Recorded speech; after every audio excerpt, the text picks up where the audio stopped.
শেখ মুজিবুর রহমান নিজেও কিন্তু শুধু সে যে তাকে যে জাতির পিতা বানানো হয়েছে তা না, সে কিন্তু ফ্যাসিবাদেরও জনক, প্রথম স্বৈরতন্ত্রের জনক, প্রথম বিচার বহির্ভূত হত্যাকাণ্ডের জনক, একনায়কের জনক।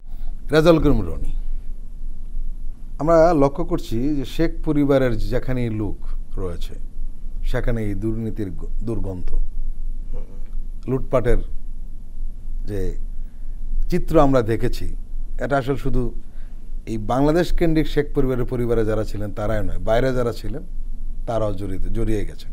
বিশেষ করে আমরা তো জয়ের কথা জানি, এখন টিলুপের কথা আসছে। কেন এরকম হয়? এই পরিবারটির মধ্যে এই যে অর্থ লুটপাটের যে বিষয়টি এত ব্যাপক কেন হলো বলুন তো? দুদিন পর পর একটা নিউজ আমাদের সামনে আসে আর আমরা আবিষ্কার করি, আহা এত বড় দুর্নীতিবাদ ছিল এরা। না, এটা আসলে নতুন কোনো ব্যাপার না এবং অবাক হওয়ারও কোনো কারণ নাই আমাদের। কারণ হলো আপনি দেখেন যে আওয়ামী লীগ একটা রাজনৈতিক শক্তি হিসাবে এটা কিন্তু কোনো বাংলাদেশি শক্তি না, বাংলাদেশ দরদি রাজনৈতিক শক্তি না। মানে সেটা ৭১-এর আগ পর্যন্ত এক আওয়ামী লীগ, সেটা আমরা জানি, সেটা নিয়ে ইতিহাস সেটা বিচার করবে। তো ৭১-এর পরের যে আওয়ামী লীগটা সেটা কিন্তু মূলত শুরুই হয়েছে লুটপাটতন্ত্রের মধ্য দিয়ে। এবং শেখ মুজিবুর রহমান নিজেও কিন্তু শুধু সে যে তাকে যে জাতির পিতা বানানো হয়েছে তা না, সে কিন্তু ফ্যাসিবাদেরও জনক, প্রথম স্বৈরতন্ত্রের জনক, প্রথম বিচার বহির্ভূত হত্যাকাণ্ডের জনক, একনায়কের জনক। তো সে কিন্তু এইগুলো যে এই ঘটনাগুলো যে ঘটলো এটা তো একটা ব্যক্তির পক্ষে সম্ভব না।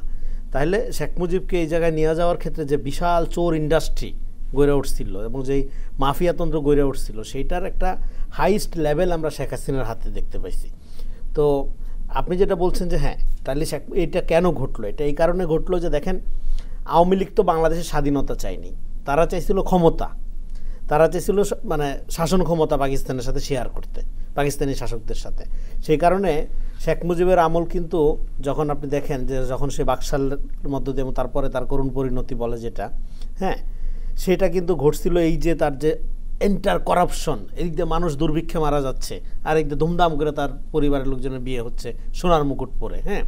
তো বলে এবং এইটা এবং পরে শেখ হাসিনার এই পুরো আমলটা যদি দেখেন আপনি, সেই আমলে দেখেন মানুষ কিন্তু এত বড় বড় অঙ্কের কথা চিন্তাও করতে পারে না। এটা সাধারণ একজন মানুষের কাছে কিন্তু এটা আপনার কোনো মেক সেন্স করে না, কারণ এটা অকল্পনীয়। একটা মানুষের লোভের সীমা মিলিয়ন মিলিয়ন ডলার, ৯০,০০০ কোটি টাকা, ৮০,১,০০,০০০ কোটি টাকা মানে আপনার ধরেন দেশ থেকে তারা পাচার করে ফেলছে। এটা কিন্তু একটা মানুষ কাউন্টও করতে পারবে না, সাধারণ মানুষ বুঝবেই না। কারণ একটা সাধারণ মানুষ কিন্তু ১,০০,০০০ টাকাও নগদ একসাথে দেখাটা তাদের জন্য একটা বিশাল ব্যাপার। সেখানে ১,০০,০০০ কোটি টাকার হিসাব মাথায় ধরবে না।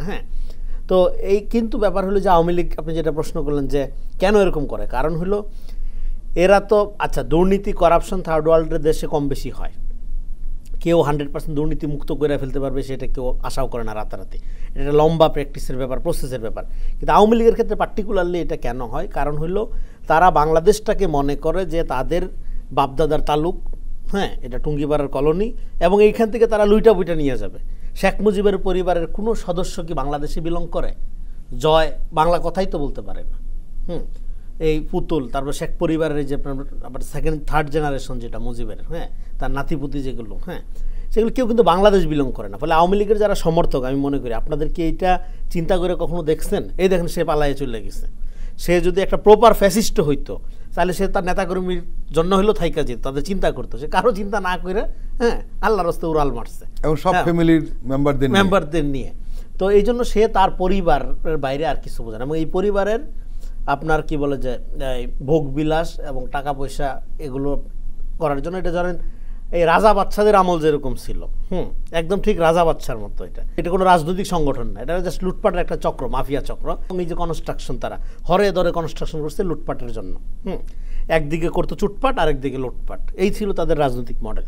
ফলে আওয়ামী লীগ যে এটা ধর নির্দ্বিধায় করতে পারে এবং আবার বড় গলাবাজিও করতে পারে, এর কারণটা হলো এরা বাংলাদেশপন্থী কোনো শক্তি না। এবং দেখেন শেখ হাসিনা যখন প্রথম ক্ষমতায় আসে, সে কোথা থেকে আসছিল? সে আসছিল কিন্তু ভারত থেকে, দিল্লি থেকে। এখনও কিন্তু সে দিল্লিতে, এই যে দিল্লি দাসী বলা হয় তাকে, একটা যথার্থই। তো এখনও তাকে যে ধরেন এই যে যারা স্বপ্ন দেখে যে ফিরে আসবে, ইয়ে করবে, তার মানে কি এটা সে যখন ফিরে আসে বা রাজনীতি করে, আওয়ামী লীগ যখন রাজনীতি করে, একটা বিদেশি শক্তি আকারে রাজনীতি করে। এখন সে তো ভারত হয়ে আসে ধরেন, এখন একটা বিদেশি শক্তি এখান থেকে টাকা লুটপাট করবে, তার কি করবে? ওর এখানে স্বার্থটা কি? ফলে এইটা যারা এখানে রাজনীতি করে এদের বুঝতে হবে যে কোন ধরনের শক্তিকে আপনি রাজনৈতিক শক্তি আকারে বিবেচনা করেন। আওয়ামী লীগ একটা লুটেরা শক্তি এবং এটা বিদেশি একটা কলোনিয়াল শক্তির মতোই একটা শক্তি, এটা একটা আগ্রাসী শক্তি। শুধু এরা বাংলা ভাষায় কথা বলে, বাঙালিত্বের কথা বলে, হ্যাঁ, কিন্তু এটা কমপ্লিটলি একটা বিদেশি শক্তি। বিদেশি শক্তি যেটা লুটপাট করে খায় এইটা একটা, এবং এই লুটপাটের সিন্ডিকেট একটা গ্লোবাল সিন্ডিকেটে পরিণত হয়েছে। এই যে আপনারা ধরেন তার যে ভূমিমন্ত্রী ছিল, সেই ভূমিমন্ত্রীটা আপনি আল জাজিরার যে ডকুমেন্টারিটা, হ্যাঁ, আপনি ধরেন একটা লোকের কি পরিমাণ সম্পত্তি, দুবাইয়ে, কানাডায়, লন্ডনে, হ্যাঁ, লন্ডনেরটাই বেশি, শতাধিক বাড়ি, তো শতাধিক বাড়ি, সে ধরেন 8 শতাধিক সব মিলিয়ে লন্ডনেই 6 শতাধিক, 700 প্রায় 700, প্রায় 700। আপনি পাগল না হইলে কি ওই জিনিস করে? তো উম্মাদ সে।